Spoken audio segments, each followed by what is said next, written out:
Hello my friends, welcome back to This Week in Social Media. We talk about US attorneys who wish to add warning labels to social media apps. We talk about the fact that Meta, TikTok and Snapchat are coming together to create a new alliance to deal with hateful and self-harm related content on social media platforms. We talk a little bit about the updates on the TikTok ban. We talk about Australia passing a brand new social media law. We also talk about Instagram launching teen-only applications. And we end the show by talking about Mr. Beast and Amazon Studios being named in a lawsuit. On the 10th of September this year, US attorneys endorsed a plan to add warning labels to social media apps. This comes as it seems to be part of Western culture or Western countries to crack down on a legal point of view to protect our children and stop or change or have a way of controlling the content that they are able to see online.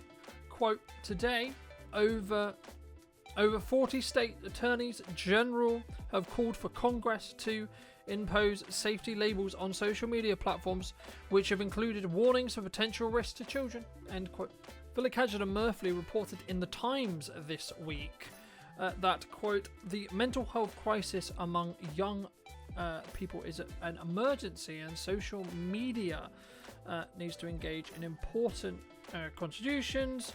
And the average study has spent more than 3 hours per day on social media. That doubles the risk of anxiety, depression symptoms, and an average use in this age group across summer of 23 was 4.8 hours. Additionally, half say those who use social media are worried about making their body feel worse or feeling worse about their body. So personally, I have found the fact that children are spending 3 hours a day on social media really worrying, and it's clearly a larger question, a larger sign, a larger conversation. But for me, I question, is it socially? Is it a local thing where they have no way to go and see their friends, or no way to potentially have access to their network, or have a network locally if they are rural, which is a point that was added on an episode from last week at the time of recording that I wanted to bring up as well. But also it's this question of, are they building a skill set to be social? Now, in some cases, we may find that they want to do that from a gaming point of view, so building those gaming communities and building those connections through video games, or more traditionally in the football fields, in the rugby fields, etc., more jock style. But I think it does open up a question, and unfortunately this episode is going to be very there's a lot of talk in this episode, and a lot of the topics in this episode are around safety online for children. So I'm going to an extent try not to repeat myself, but it does bring back this question that I have, which is who is responsible specifically for making sure that, say for example, a child is not spending 3 hours a day on their phone, and if they are, what content are they watching, right? Is it the government, is it the social media platforms, or is it actually down to the parents, right? Now, it may be difficult, it may be challenging, but also, I've seen in the past personally that the TikTok algorithm is designed, for those who don't know, to push, specifically the TikTok algorithm, but the others will do the same, or be in the same position when they're interest graph based.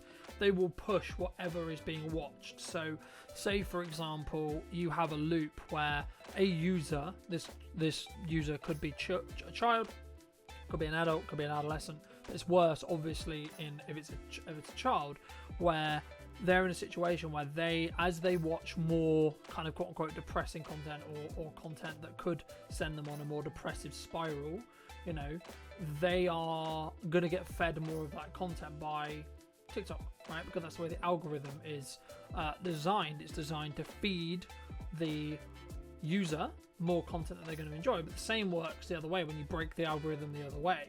So let's say for example you're into positivity or gaming or football or dogs or cats or whatever, it's also going to show you those, right? So this is the interest in the interest graph. And I think for me, putting warning labels and stuff on the social media platforms is a good start and could help some people.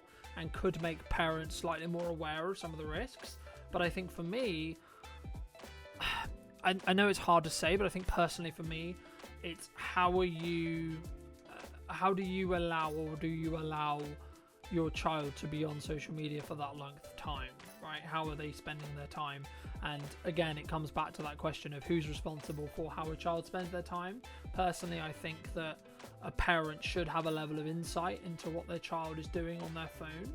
Now, that's easier said than done, I'm sure, but I think it's very important for a parent to be part of that process and in some ways monitor the content they're consuming, but also how maybe, them spending that time on social media could actually hurt them.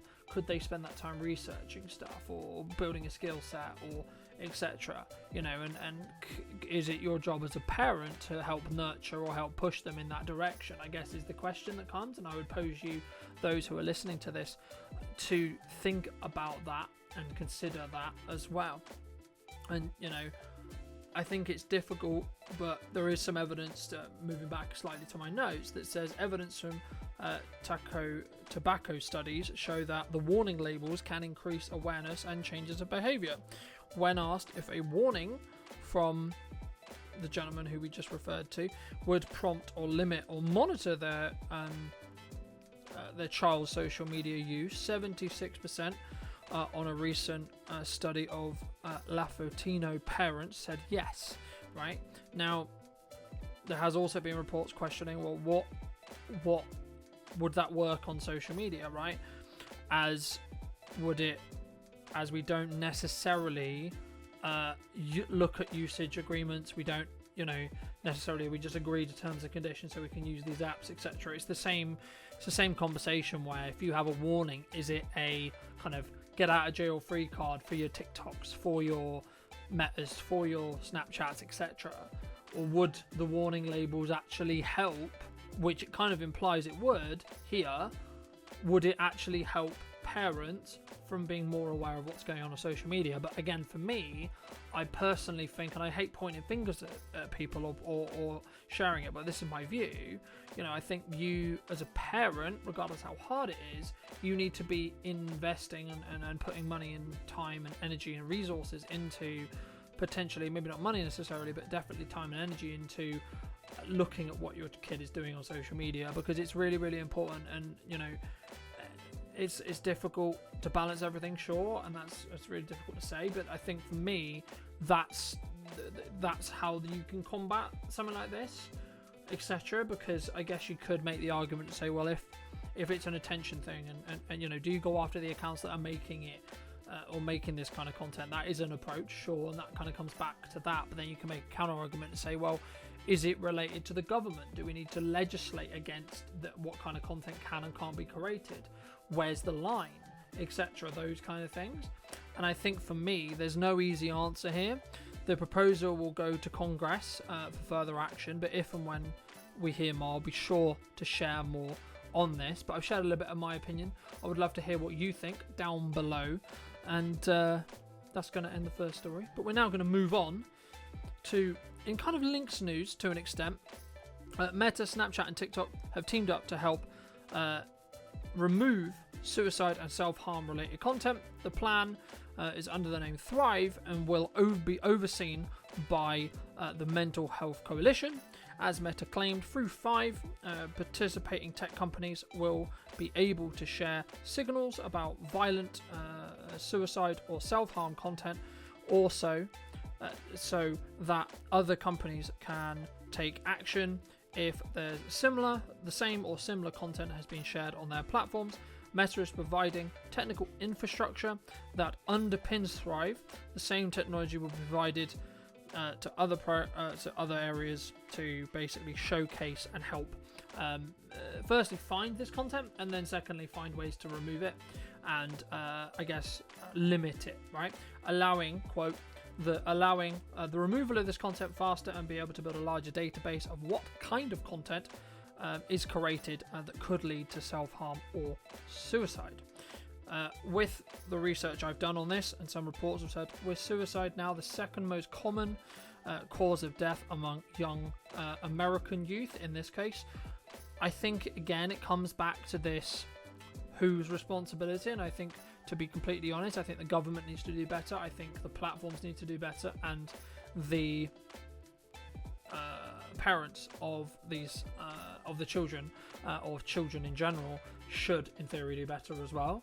And I think if we want to deal with this issue, we need to have, firstly, more education around mental health. Secondly, we need to have more tools like Thrive exist on these social media platforms, so that there's less aggressive or less quote damaging, the issue, I guess, that comes, thinking about it from a counter-argument point of view, is what do you class as quote-unquote damaging, right? What are you in a position? Are you saying that someone who, I think it's specific, and I remember watching 13 Reasons Why when it first came out, the first series specifically, there was a lot of controversy, and there was a lot of kind of, maybe it was too graphic, or maybe it was too much, and I think for them specifically, and using that as an example, that was kind of streaming related culture, or like a TV show that was deliberately designed to bring more awareness around what teen issues and teen suicide and self-harm in general. And I think for me, for some people that really, really worked. For others, it got a lot of pushback because I think maybe they missed the mark sometimes. Maybe they was a bit too graphic with some of the critiques. But I think personally for me, I think by them being graphic, and especially from a storytelling point of view and a message sending point of view, for example, there was controversy because the quote graphic scene of Hannah killing herself was cut out of the show. Now, I personally have since watched it with that scene cut out, and I think it doesn't do that story justice, because the whole series, the first series, is designed to be that top arc at the end of the Pacific, the end of that story. And I think without that, it does limit it. But I think, and again, this is the kind of conversation that a lot of people are having on social media, but in general, about is it better to show the graphic reality and sort of have an educational point to say, well, it's not the solution, or is the approach better to be slightly more education from a soft point of view? Now, they're my thoughts, they're my opinions. I would love to hear what you think down below. Let me know what you think. As I say, it's a difficult topic to discuss, but I think if we do stray away from it, we're not going to be able to fix the problem, and I think or make the problem better. So I think it's really important for us as a community, global community, British community, American community, whatever you want to call it, to say, well, actually, no, we can be better, we can do better. And I think, as I say, I think the answer that I'm coming to as I record this show is actually we all need to do better. So the government needs to do better at regulating this, which is obviously nice to see. The tech companies need to do better at regulating it. And I think parents specifically also need to do better at regulating the kind of content that they are looking at and looking around as well. Just moving slightly away from social medias being adapted and the laws around them being adapted, we did hear and we did get to see parts of the transcript, because TikTok has more recently decided to go through, or has gone through, the start of the discovery process for their legal fight against the US ban. Now, unfortunately, there wasn't really much we found out from said transcript, because the national security officers and the services, your CIAs, your FBIs, etc., they have basically retracted a good chunk of this transcript, right? So, and they have claimed it's due to national security, right? Now, again, my personal view, I think it's again another difficult balance, but I think for me, if you're going to have and go after TikTok, or go after this alleged organization that's selling US data and is creating this issue, potentially selling, and is legally mandated under Chinese law to give any information that could help push the Chinese party forward, the ability to do so kind of, if that's what you're saying and that's the US's argument, you should have an open, transparent conversation to say, well, what your concerns about. Now, the counter argument's going to be, well, you're playing into China's hands or Russia's hands or etc. because as quote unquote enemies of that ideology. The issue though, and this is why I think, and why my research that I've done on this topic as well has shown that we talked about in last week's episode, where we talked about the percentages of people who are for the ban now. That's starting to wane, and I think it's mostly because people are looking for, okay, well, where's this evidence? Where's the evidence? Because TikTok is saying we haven't shared any data, we don't hold this data, and because of Project Texas, they're going to be deleting any data and holding it in a firewall so it doesn't go to China, right? But the national security officers and the national security services in America are saying, no, this is what you're doing, but they're not being forthcoming with the legal reasoning about why, and not showcasing and not showing the public of America and the UK and the world that this is what was discussed, this is what was briefed, this is the information, this is the data, this is the evidence that we have access to showcase what, how, when and why we're worried about TikTok specifically, right? And that's why we think things are waving. But as I say, if any other updates do happen related to the TikTok ban, I'll be sure to bring it straight to the show. We also heard this week that Australia is looking to pass a brand new law that means social media platforms could be fined up to 5% of their global revenue if they fail to remove disinformation and misinformation. As I've said, and as my research would show, still to this day there hasn't been a clear description to explain what dis or misinformation actually is specifically. So there is going to be some talk, and there's some worries about the bill that it puts more powers into the regulators and the government to potentially silence discerning opinions, or depending on their interpretation of the law. So this is a conversation around how do we crack down on mis and disinformation, right? And without going all over the stuff I've already described and already talked about in other shows, I think it's a conversation around making a clear understanding and a clear distinction between what is proven to be factually correct and giving more. There was a video I saw on TikTok, and if I can dig it out, I'll add it into this video and put it in the description, where a quote-unquote social media influencer, hate the word, but a social media influencer talked about the fact that one of the solutions, or a solution here, isn't to censor more information, because you just amplify that information because people rightly think that information has been silenced for a reason, especially if it does talk contradictory to a narrative of a government, for example, or a regulator, for example. And actually, one of the ways could be to do, using X as an example, add a community note to these things. Perhaps I'm one of the most qualified members of the European Parliament to talk about social media platforms, as myself, I'm a social media influencer by profession. I believe the Digital Service Act is a positive step forward, but I want to focus more on an important aspect of it.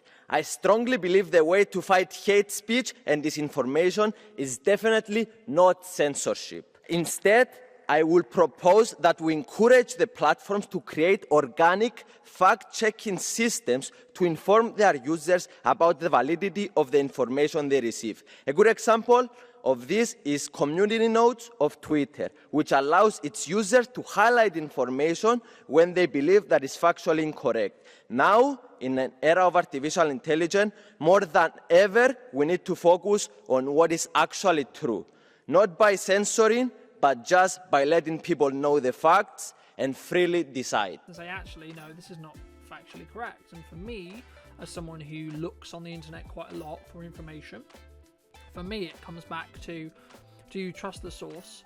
Are you, as a viewer, able, or do I feel it's important for you to do your own information and look at your own research, but also how well do I double check what it is? And if I don't know 100%, I'm going to say the words allegedly. I'm going to say, if this is true.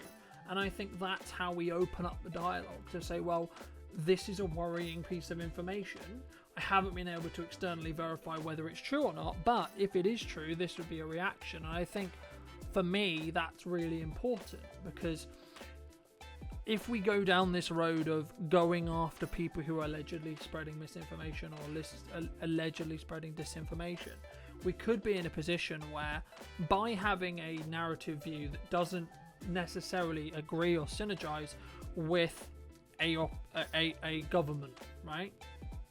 Then of course that's how censorship can work. Of course that's how one-sided of arguments are going to happen, and that's going to erode the alleged democratic state that we have, right? Because we're meant to be free thinking. We're meant to be able to critically think and be intelligent enough to critically think about the information we're given.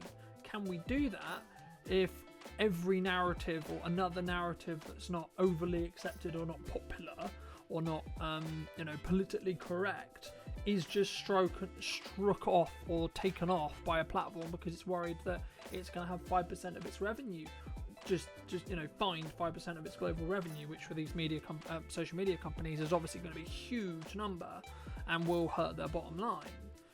Are they going to create pay-to-play situations like we saw on X when Elon took it over? Are we going to be in a position where actually you are kind of pushed into what's politically acceptable and what the government feels is a good opinion? We should have that. Is that fair? Is that an open democratic state? I'll let you decide. Personally, I know what my view is on that, and I think it's very important to allow you to be educated on the truth and the facts. So if they're going to go down this road of creating a law around it and adding fines on it, they need to specifically make a very clear distinction on what is misinformation and what is disinformation. Referring back to my notes, however, the Australian Minister for Communications, Michelle Rolland, said misinformation and disinformation poses a serious threat to the safety and well-being of Australians, as well as our democratic and social and economy. So socially, democratically, and socially, as in the fabric of what's going on in regards to their society. Doing nothing will allow this problem to get worse, as it's not just an opinion. According to the Australian Media Alliance, 80% of Australians say that the spread of misinformation on social media needs to be addressed. So it's clear there needs to be more control for social media platforms that hold such power. However, surely we need to be careful with going down this road, because, as I referred to a moment ago, we need to be careful that we don't shut down the opposing side of an argument when it comes to a specific view, right? Have the right to say. I think the quote originally was around I'm going to defend your right to say it, I may not agree with you, etc. That kind of thing, and that's really important, of course. Do you think this law is too vague? It's a question to you. Or does it bring in line with our own European laws? And again, I would ask the same question about those, where, is this a way or is this the way of challenging mis and disinformation? With the, this isn't in a vacuum, with the heightening of pressures related to, Russia, for example, who has allegedly been known for spreading disinformation and misinformation online, as we've just talked about in other shows. Are we going to see this rise, especially on platforms like X, where there is going to be this disinformation and misinformation shared? And if so, how do we go about dealing with that? My view is we need to be very clear on understanding how, what, and when misinformation is done. Maybe a solution is what that gentleman did say in, I believe it was the European Parliament. As I say, if I can find it, I'll link it down below.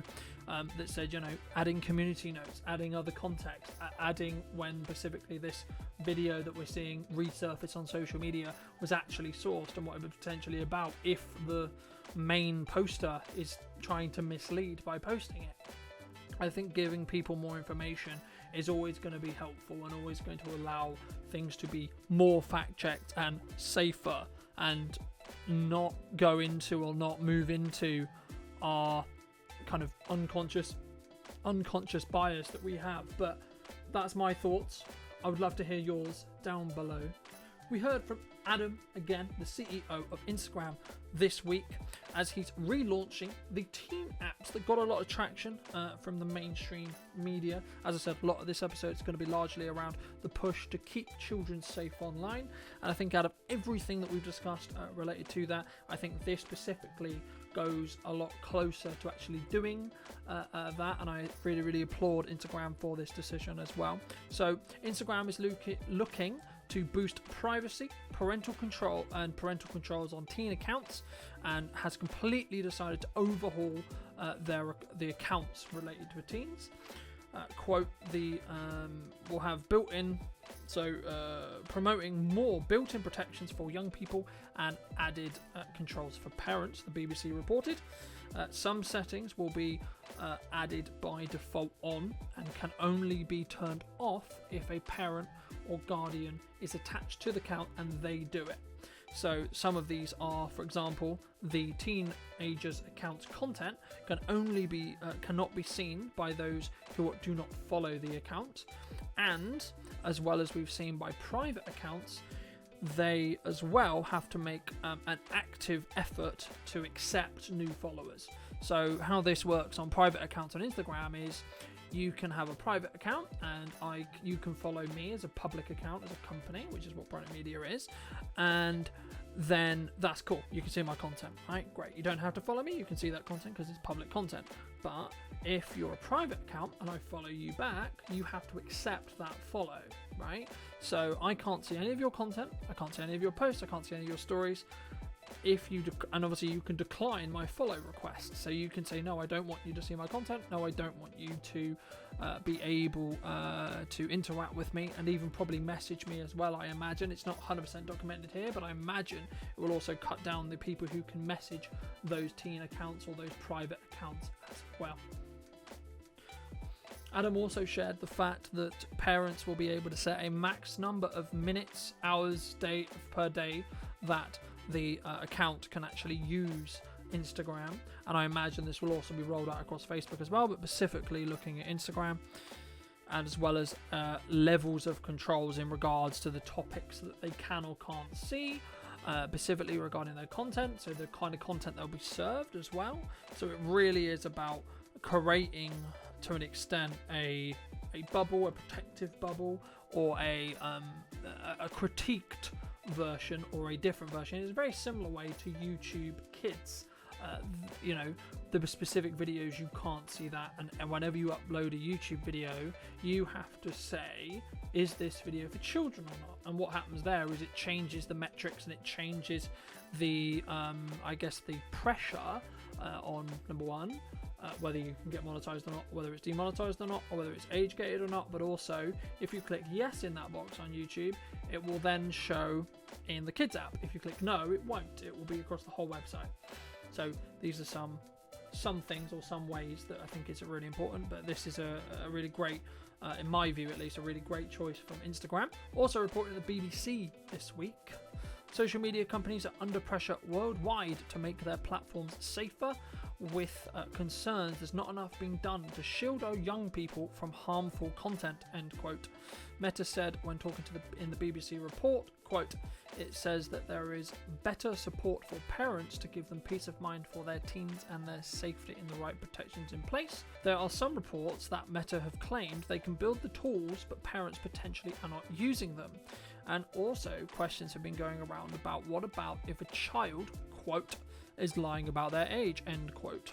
So again, I think the Instagram, Adam didn't specifically go into detail on how they were going to, there was some talk of using AI, there's some talk of potentially looking at some of the content and some of the behavior patterns of the account to see whether the child may have lied, right? To see whether there's that issue or that concern about, whether their account should be a teen account or not. But also, I think, again, it's about having that input as a parent to say, okay, well, yeah, you are a teenager, and yeah, you can use the app, but you need to use it as a teen account, and then setting up those parental controls. And I hope that Instagram can find a way. Obviously, a way of doing it will be showing a government-issued ID, etc., for adult accounts. but I think that's going to add a lot of clunk onto creating Instagrams and having Instagram accounts. But it would be potentially a solution. And again, you've got the fake ID thing. So I think to an extent, now I think about it, it's going to be a cat and mouse game to an extent, but they have discussed that there will be measures in place. They obviously haven't specified what those measures are, but they have said there is going to be measures in place to limit or ways to find out that whether children are lying about their age or not. Again, I'll reiterate one last time again, whose responsibility do you feel it is? And I think, again, as I've covered this more and as I think about it more, I think for a safer environment, for a safer social media, for a safer internet culture, I think we need to do more potentially as parents. I think parents need to do more. I think platforms need to do more. And I think governments need to do more as well. On the 18th of September, it was reported in the BBC that Mr. Beast and Amazon Studios were named in a lawsuit over the Beast Games production. So Beast Games, for those who do not know, it was due to be, or could be, or should be, a large game show that Mr. Beast was doing in collaboration with Amazon. I believe it was going to be distributed on Amazon Prime for the the winner of this competition to win around £3.5 million or so. I think it was about $5 million, somewhere around there. Great, massive, it was meant to be this great spectacle thing, but there's obviously been some issues.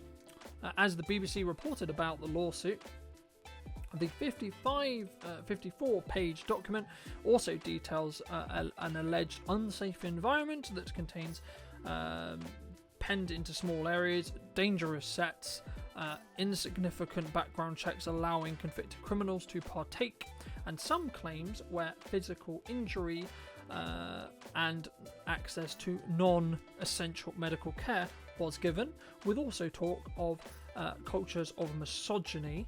Now, this is of course on top of the issues that Mr. Beast is running into at the moment, you could say, related to the video, or the videos, should I say, that Dog Pack 404 has put out, the first video of which we've completely talked about, so I'll leave those valuable links down below, along also with the collaboration that we heard last week as well, with Logan Paul and KSI to create their Lunchables competitor, which, fun fact, Mr. Beast broke his silence on dealing with some of the criticism on that, but hasn't specifically said excluding.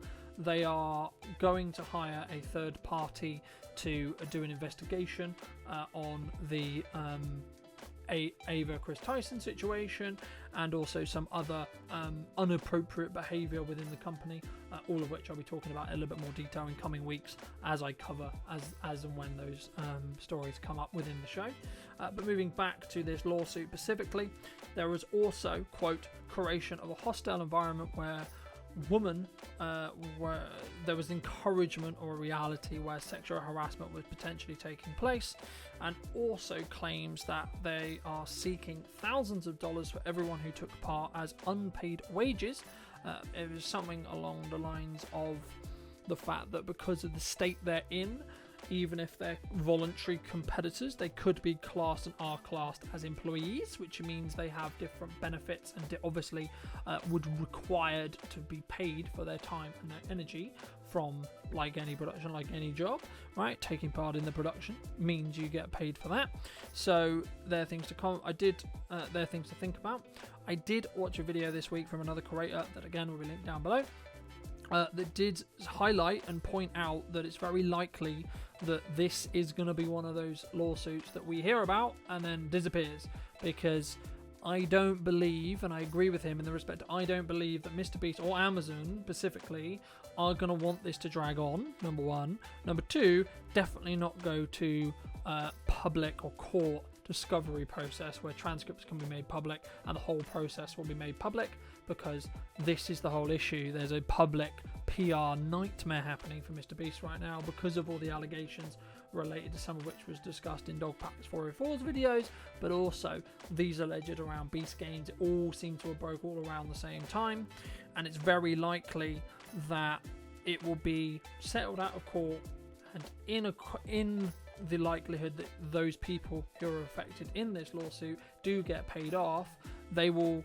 only be paid off with the understanding and with them signing a non-disclosure to not speak about it at all publicly ever. Right now, there's been some kind of question marks, and we'll obviously see what happens here, but there is, been other claims, like, the plaintiffs alleged a production guide called How to Be Successful on a Mr. Beast Production, which encouraged directly to do anything to help for the talent to be made idiots. And this specific guide was made public a couple of weeks ago, and was nothing new, because we all, the internet, the public hive mind, you could say, already knew about a lot of these allegations. But what it did do, or a lot of this culture conversation, but what it did do is it put it in one document and said that what the issues are here. And allegedly, Mr. Beast Production Company and Amazon Studios created a toxic or a hostile environment where some of these other alleged things did take place. But that is Mr. Beast being named in a lawsuit related to his new Beast games, which, by assumption, because of the issues, because of the concerns, because of the the reality, where there was also some reports where, for example, there was more challenging, worrying facts put in place in the game show. For example, looting medical care and not allowing or not looking after female health needs either. So that's obviously really, really bad and really, really challenging. But there's been a lot of conversation around that, and I'm guessing, by the assumption and by the issues here, that Beast Games will never finish production and it will never actually come to Amazon Prime, and it would probably end up being a quote-unquote writ-off project. But that is all we know about the actual lawsuit specifically. That's all we know about what's going on with it. So if there is anything that does come out, and if by a stroke of God it does go to trial, and there is discovery, and there is transcripts, and there is that kind of thing that come up, I'll of course talk about it. I'll bring it to the show. I'll share my opinion. But if you are new to the channel and you do enjoy this show, and you do want to be notified when I create another one next week, then make sure to be subscribed. Thank you ever so much for coming back and joining me, and I'll see you very, very soon.